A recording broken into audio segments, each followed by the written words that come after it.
welcome back at your Feel Good Breakfast Show, your special lockdown crew. And of course, I've got the beautiful Tsabiso Makubela joining us today. I'm concerned, okay? I'm concerned because something sinister is about to happen here. If you're arriving here, welcoming us back in, and then already saying beautiful, and then with that giggle. You know, we got something up our sleeve. It's obviously that time of the day. We're doing our daily lockdown home workout and a full body mobility workout like no other, and this one is going to be really awesome for everybody out there. This morning it can help you reduce your risk of injury, keep your joints healthy, and you don't need any equipment whatsoever. Just find a beautiful space that you can at home and let's get this workout into business. So a lot of you have obviously been joining our workouts on the show. I know that I'm getting beautiful and incredible feedback from everybody online saying, oh, my body's feeling sore. What happens if I have any injuries, joint pain or anything along those lines? And today's workout is so specific to exactly that.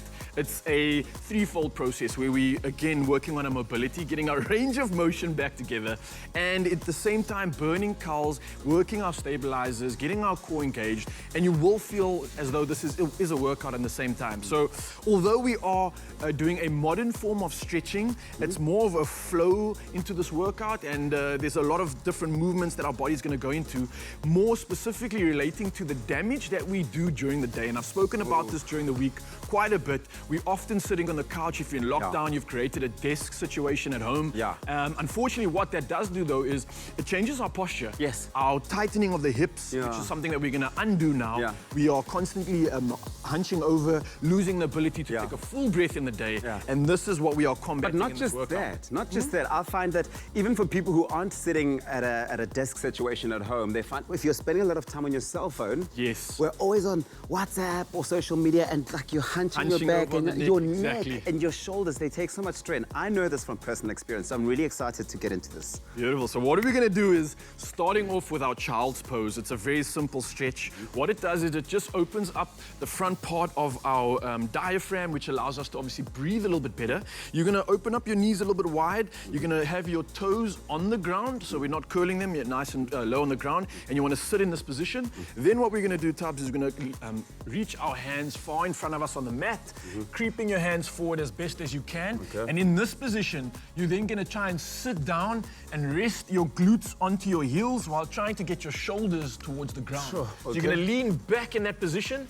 Yeah, there you go. Now get your head down to the ground, and you're going to hold this for 10 seconds, getting a nice big breath, and you'll start to feel those hips slowly unlocking, a little bit of a stretch in that lower back. A lot of the guys and everybody that's been engaging with us at home is complaining about some tightness in the lower back region. And if you have been doing our workouts, you're definitely going to feel an increase in that. So this is going to really undo some of that damage that we've done. Straight from this, Tubbs, we're going to go into our cat camel position. So this is on our fours. We're in a prone position.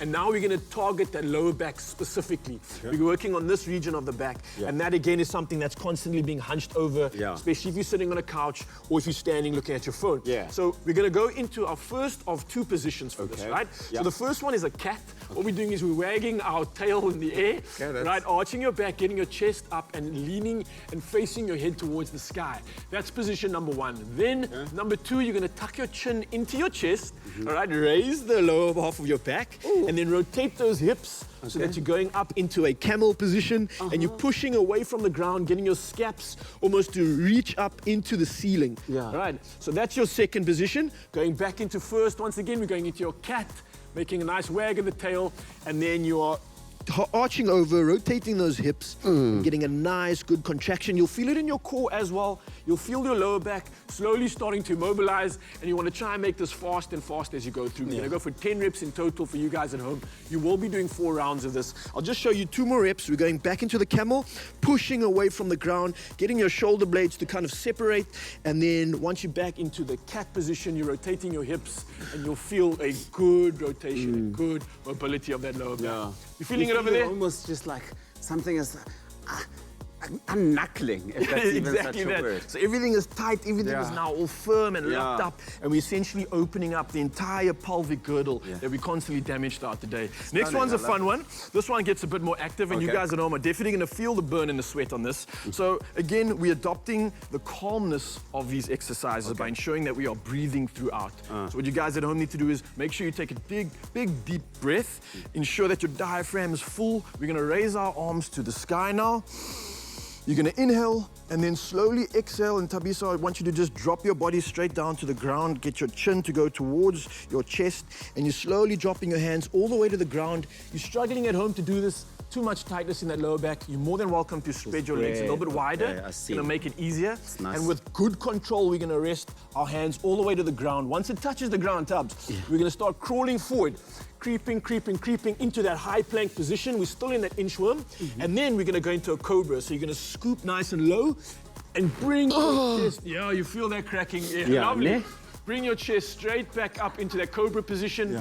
You'll feel a good stretch now in that diaphragm. This is going to allow us to get a good full breath, take in a full amount of oxygen, and then we're going to hit those psoas and hip flexors that we've tightened all day on the couch by rotating to the left or your right, beautiful, and then rotate to the other side once again, and you'll feel that stretch in the lower half, and then you're coming straight back up from your inchworm into the high plank, and then creeping your hands all the way back, and then standing up tall, straight and firm, and you'll feel a good stretch in that posterior chain of your body with that inchworm. You guys at home will try 10 reps in total. For now, we're gonna go into our squat flossing. So again, we're getting nice and deep into those hips. You're gonna drop it down low, drop it down low. Come on, drop it down low. So if you can, Tubbs, you wanna try and get a nice wide stance. Keep your heels on the ground if you can. For those that are struggling at home, I know this might be an issue. I might cause concerns because you're tight, either in your Achilles or your glutes tight or your lower back. So you're more than welcome to keep your heels off the ground for this. But what you want to do, let's get into our squatted position, all right? That's a deep squat, flushing floss. You're going to hold your hands onto your ankles. For you at home, you guys do the same thing. More than welcome to keep your heels off the ground if you're struggling. And we're going to rotate to the side, opening up those hips, and you'll feel that stretch in the groin. And then holding both legs once again, restart, lifting up those glutes. You'll feel that floss in the lower half of your back as well as in those hamstrings, and then rotating back to the other side.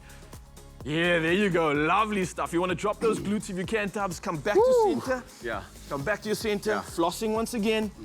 And then rotating straight up to your right-hand side. And that's going to open up and unlock those hips beautifully. Okay, we're going over to shin box. This is quite a tricky one. This is the last, or the second last exercise of our flow. It's called the shin box. Shin box switch. So we're sitting, keeping nice and tall. And what you're going to do is you're going to take your right leg, get it onto the mat. Once it's on the mat, you're going to try and raise your body and stand up in that position. Okay? Onto your knee. Yeah, you're going to keep that left foot on the ground. Keep that left leg on the ground for me. And Which one? Oh, this one. The only left one that you've got. There you go, there we go, there we go. All right, and you're going to feel that stretch in that right leg. You're going to feel those hip flexors opening up. And then you're going to sit back down, staying up nice and tall once again, and then rotate to the other side, getting that left leg on the mat. Right leg stays on the outside, and then we're going to stand straight back up once again and get a good stretch in that hip flexor. You'll feel it in the hip flexor over there. This is a bit of a modified version that Tubbs is doing. Obviously, you're going to try go for this. And straight afterwards, how are we feeling over there? Modified. Definitely a modified version. That's your shin box switch. I can feel it working. Now, that's the nice thing, right? It's about feeling the pressure and the stretch in that particular area that you're targeting. Exactly. Because sometimes maybe your form is slightly different. Well, everyone's biomechanics is different. So obviously we need to look at what is tight, what's holding us back. And you'll feel it definitely in this last stretch. So what we're going to do is we're going to go into a groiner, which is a Spider-Man lunge start. And from here, you're going to switch your legs. So that left leg's going to come to the front, right leg's going to hit back, and you're going to switch. Right, try that switch. Was that a trick one that you just added just for fun, for entertainment? Do it again. All right, so we're going to switch your leg, jump in the air, switching legs. Left leg, perfect, yes, man, yes! Yeah, baby. Beautiful stuff. And then that inside arm, you're going to rotate straight up to the side. Right, bring it back down to the ground, and then you're going to switch your legs once again. Beautiful, and then rotate back to the side. Tubbs, I am absolutely impressed. I thought you were the most unflexible man in the business, but clearly, you had us wrong. No. Things have changed around here. For all you that are joining us at home, of course, I will be showing you a full live workout later on in the show. This is your flow complex. We're undoing the damage in the hips. And what's that smell? Smells like something good is cooking up in the kitchen, so we'll see you Smells guys. like a nail potito. It